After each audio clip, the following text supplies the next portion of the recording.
क्या एकदम माननीय महामहिम राज्यपाल महोदया है नहीं बाहर है,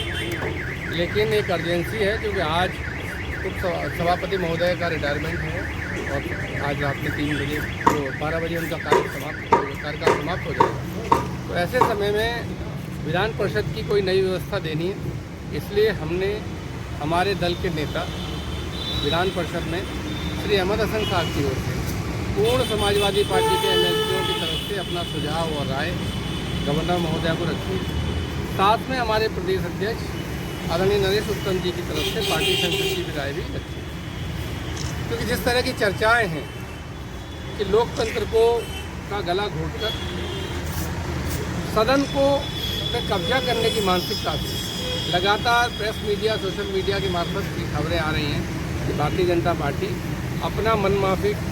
टोटम स्पीकर बनाकर लगातार सदन को बगैर सभापति के चलाने की इच्छा रखते हैं। इसलिए इस संबंध में हमने बहुत डिटेल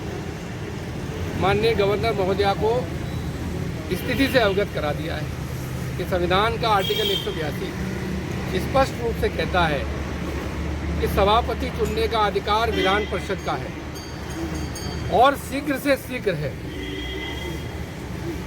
इसी में 184 ये कहता है कि अगर सभापति उपसभापति कोई नहीं है तो गवर्नर महोदया किसी को नियुक्त कर सकती हैं जो एक रिटर्निंग ऑफिसर की तरह है या तत्कालिक काम के लिए अल्प समय के लिए काम करेगा। इस संबंध में बहुत सारे अदालतों के फैसले हैं जो कहते हैं कि जो ऐसा व्यक्ति होगा जिसे कभी कभी प्रोटेम स्पीकर भी कहा जाता है, वो बहुत ही छोटे समय के लिए तत्कालिक कार्य के लिए और वो senior most member of the house होगा। इस तरह के बहुत सारे कोर्ट बोलेंगे और senior most member of the house केवल उस समय तक होगा जब तक चुनाव नहीं हो रहा।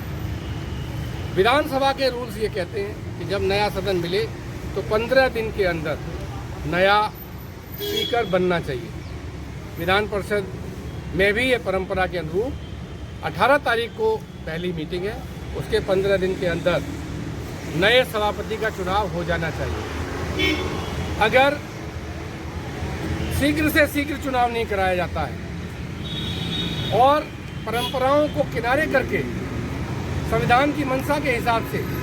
चुनाव को टालने की कोशिश की जाती है तो ये गैर संवैधानिक होगा, अनकॉन्स्टिट्यूशनल होगा, संविधान का गला घोटना होगा।